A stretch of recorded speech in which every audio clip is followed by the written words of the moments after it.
I had just finished using the bathroom out in the woods when I saw kids from the camp running for their lives. I had no idea what was going on, but just to be safe, I followed and hid inside a cabin, watching everyone sprint away. I got a really bad feeling in my gut, but at that moment, nobody knew what was happening until a sharp crack rang out. Everyone instantly panicked. It was obvious something dangerous was happening outside, so the kids could only hide inside, terrified. But this was supposed to be a summer camp for children, and nobody knew what to do next. Then I remembered my little sister was still out there, so I asked if anyone had seen a girl in a yellow sweater. But there were hundreds of kids at this camp, and kids from different groups did not even know each other, so nobody knew where my sister was, and the loud cracks outside kept coming more and more often. Everyone huddled close, trying to comfort each other, so I had to put finding my sister on hold for the moment. Right then, someone said, "Someone is here," and everyone rushed toward the door to get away. I ran after them too. What I saw outside was truly horrific. I could even see classmates lying there, and while I was trying to escape, I noticed someone nearby was hurt and on the ground. I quickly helped the girl up and pulled her with me as we ran toward the woods. Luckily, in that moment, I spotted a place we could hide, so I hurried her over there with me, and for the first time I could catch my breath. But the cracking sounds still did not stop, and they were coming from different directions, so it was clear there was more than one attacker. Someone tried to say maybe it was just a stunt, but the screams from other kids made it obvious that was wrong. Only then did we remember to call for help,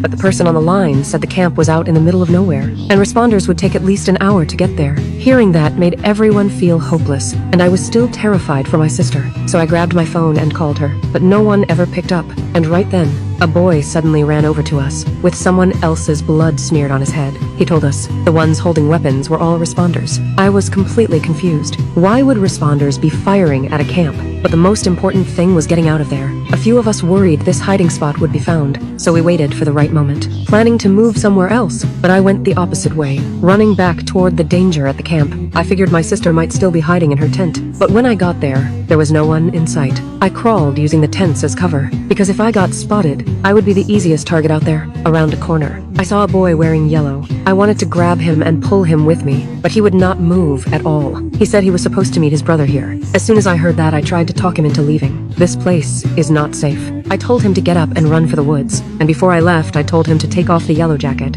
otherwise it would draw attention. But it was like he did not even hear me, so I kept weaving through the tents, and soon I found my sister's campsite, but she was not there. I tried calling again, then I realized she did not even have her phone. Just then, I heard footsteps outside. I froze so hard I could not move, and I only dared to come out after the steps faded away. I still could not find my sister, so I had no choice but to head for the woods. But the woods felt like where the attackers were gathering. The cracking sounds were getting closer, so I ducked behind a big tree, and nearby another kid was being chased. I curled up in fear, and only stood up once they were far enough away. But after just a few steps, I saw a girl lying on the ground. I wanted to drag her with me, but her back was badly hurt, so I ran to find someone to help. But everyone was only trying to save themselves, and nobody stopped for me, so I had to go back again. The girl was in unbearable pain. I lifted her and checked her back, and I saw a deep hole there. I took off my jacket and tried to wrap it tight, but it was not enough. Kids were still running past us trying to get away. The girl begged me not to leave her, and I looked around, and in the end I chose to lie down beside her. All of a sudden, someone came close nearby. I quickly covered the girl's mouth, but her body was growing colder and colder. Her mind started drifting away, and then smoke started drifting in behind us. I did not know if responders set it off, or if it was done on purpose by the attackers. Right then, I could not worry about any of that. I kept telling her to stay awake, but she still slipped away from her injuries. Then her mom called her phone, but I could not bring myself to answer. I could not bear to hear her mother's broken crying, so I swallowed my grief and kept running, because the most important thing was finding my sister. I followed the crowd all the way to the shore. By the time I got there, the hillside was packed with kids hiding. I tried to hide there too, but the others said there was no room left, so I had to keep moving forward to find somewhere else, running along the wall. I saw lots of hiding spots, but every single one was already full. Some kids were even pressed flat against the wall, so I kept going, stepping through the water, and that is when I saw someone I knew. The boy's name was Jeff. When he saw me, he waved me over to hide under the branches with him, but the cracking sounds were getting closer again. It felt like the attackers had found our hiding spot. The sounds kept coming faster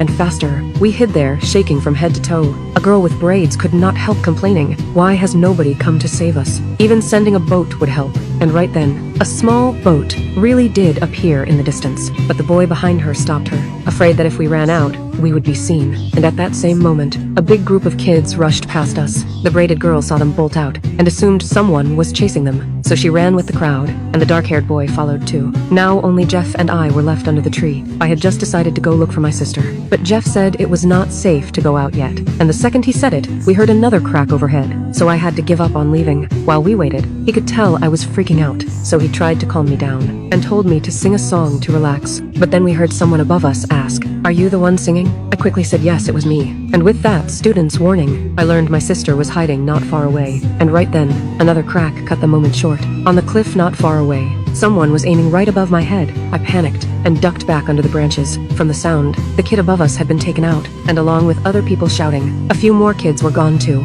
I was terrified. The wind and waves mixed with the cracking sounds. All I could hear were kids yelling. I clenched the muddy ground beside the branches, trying to quiet my shaking heartbeat, until a few minutes later the sounds finally stopped. Only then did I start thinking clearly again. I looked around. It seemed like it might be safe now, so I moved to go look for my sister nearby. Jeff saw what I was doing and stayed right behind me to protect me. We kept moving along the shore, and we spotted someone wearing yellow.